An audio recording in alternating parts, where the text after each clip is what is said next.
Well, hello. Welcome back to another exciting edition of Coffee with Stephen. So, this week's blog is entitled When is a Gun a Gun?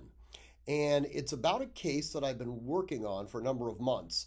This case is now wrapped up, which means I can somewhat freely talk about it.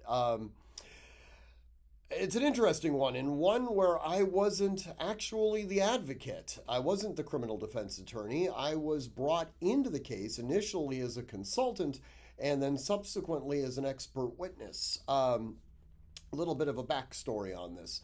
One of my fellow JAG officers, he's in his civilian life, he's a federal criminal defense attorney. Anyways, he had received a case for two co-defendants, interestingly enough, who owned a Cerakoting business in Los Angeles. Now, when we in the gun community think of Cerakoting, we tend to think of, coloring firearms and magazines and things like that.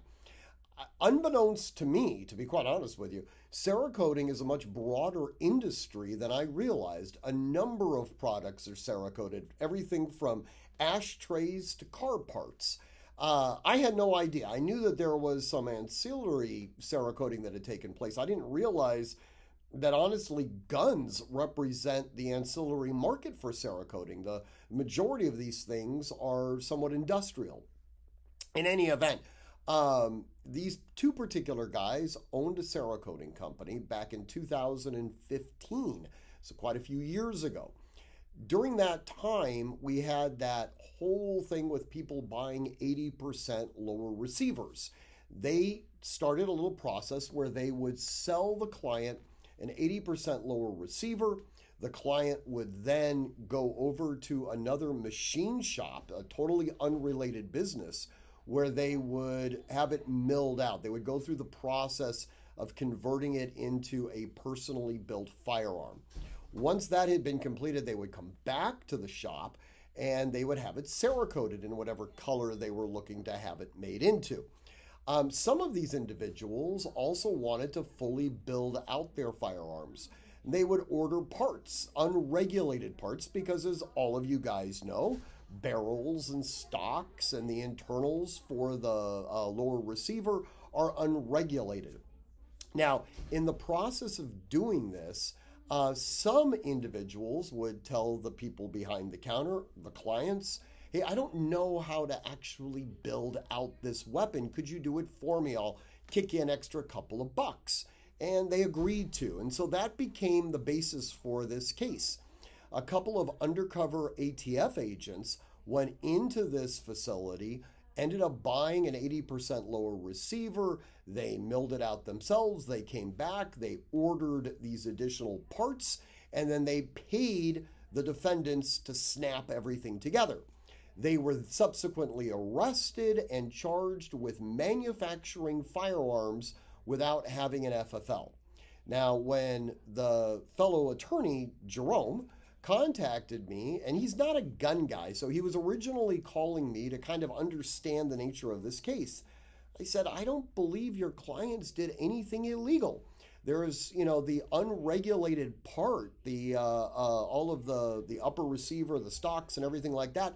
You don't need an FFL in order to sell those things. And snapping the things together doesn't really make a firearm a firearm. The lower receiver, once it's milled out, that becomes the firearm. And you can't go from having a firearm to then having a super duper firearm. So I had suggested that they file a demur, essentially saying, oh, we didn't break any laws, and moving forward with that. Well, there was some issues associated with that from a procedural context. I was then ultimately hired on as an expert witness.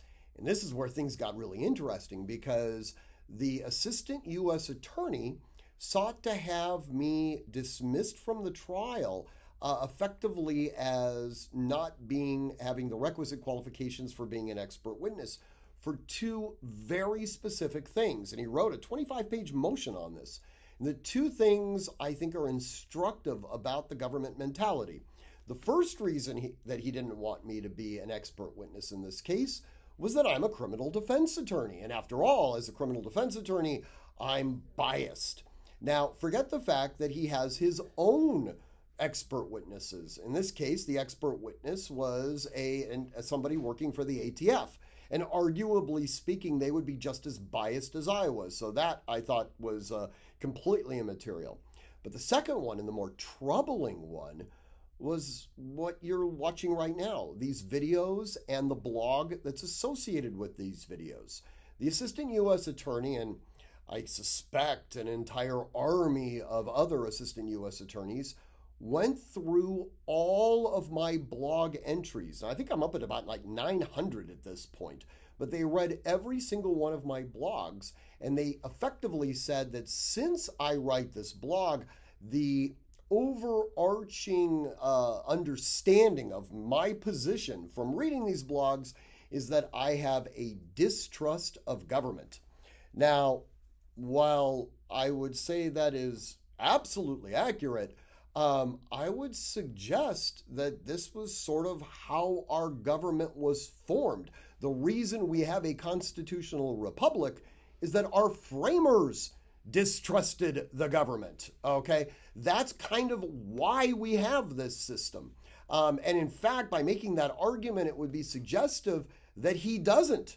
And if he doesn't have a healthy distrust of government, that would also suggest that the AUSA may be violating his constitutional responsibilities in applying the laws. So, it was interesting. As it turns out, it was somewhat irrelevant. The judge completely dismissed his motion, said, no, Mr. Lieberman is totally qualified to be an expert witness in this case.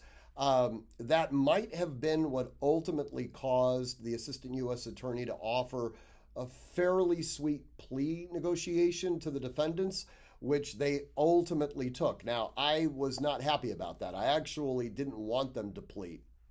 I had that luxury of not being their actual attorney. I was just simply an expert witness. I would have liked to see them actually fight this thing out in court, because I don't believe they did anything wrong, but I do understand the logic behind it. In any event, do read the blog. I think you'll find it interesting. As always, I want you to train constantly, train consistently, train repetitively, and train with purpose. Above all else, stay safe.